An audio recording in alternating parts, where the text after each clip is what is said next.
It's Sunday the 15th. It's absolutely pouncing it down today, so there's no work outside.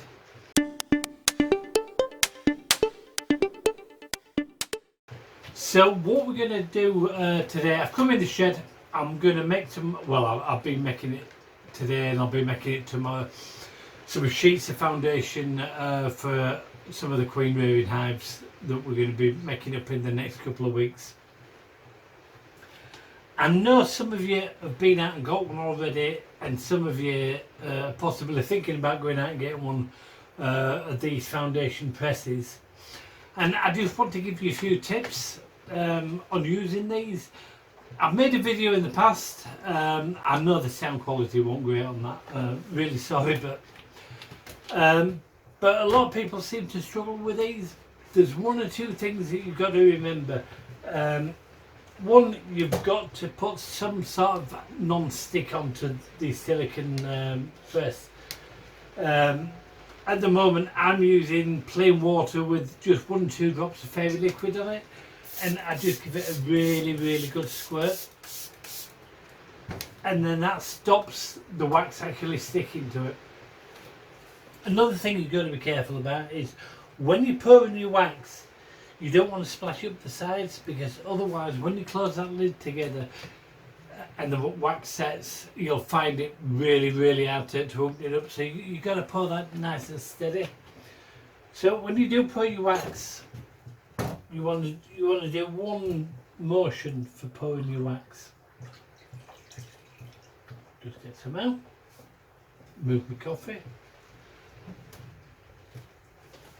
and you want to pour your wax straight on the back.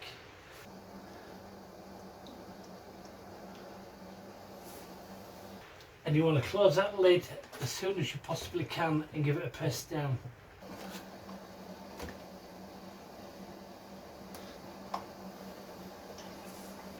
If you don't close that lid as soon as you can, when you do open it up again, you're going to notice a small ridge running down the middle.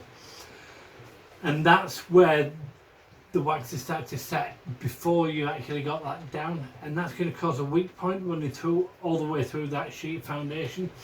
So when it has cooled down and you peel it off, you're going to find that 90% of everything that you've made is going to tear, and you're going to waste it.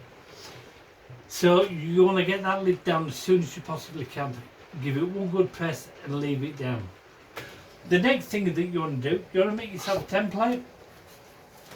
This is a piece of board with a piece of dowel screwed into it, so we can hold it onto the wax and trim around it.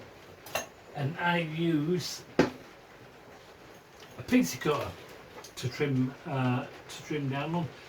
Now what you want to do, you want to take it straight from the press, straight to a flat surface and trim. You don't want to stack them all up, let them go rock hard and cold, and then try and trim them, because you are pressing this wax, it's brittle.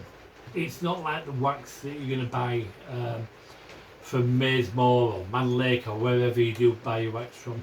It's going to be brittle because this has been pressed, it's not been rolled. And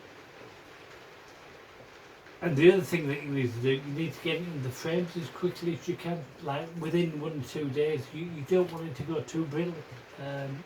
But once it's in the frames, it's perfectly fine.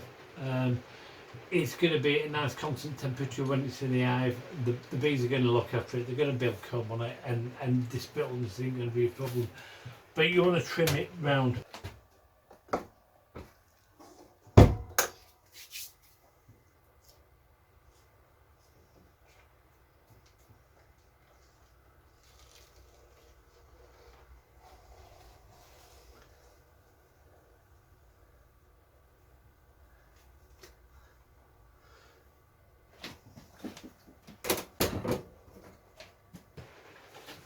Now, when you do buy one of these, you always want to buy the biggest version that you possibly can, because if you're on nationals, one day you might change to Langstroth, and these are going to be too, a national size is going to be too small.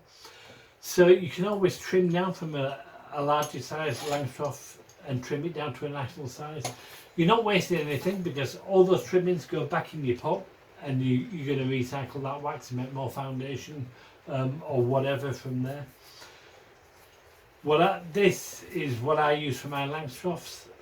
It's got the depth, but I trim that a little bit smaller because I do queen rearing.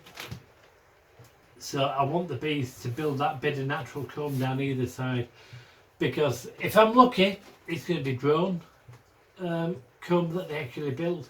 So they're going to be producing more drones down the side. To be quite honest, I find it 50-50. Some bees will pull out worker cells, some will pull down drone cells. I've had it where one side has been drone and the other side's been worker. So you can either cut to the exact size you want to, or you can make custom sizes. It's entirely up to you. But the good thing is there's absolutely no waste with these.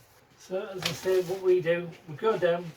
You want to get this on level because you don't want to be cutting cells cockeyed.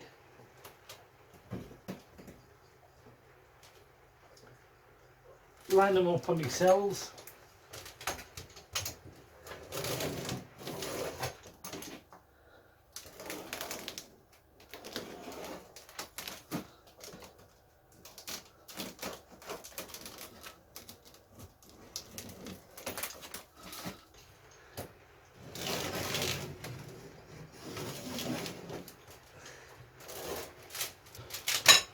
Yeah.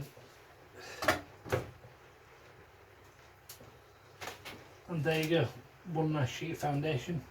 And it's still pliable at this stage, but if you leave it too long, a few days, that's going to set and it's going to go hard, especially if you keep it outside where it's somewhere cool. So lay it flat, and when you're ready, away you go.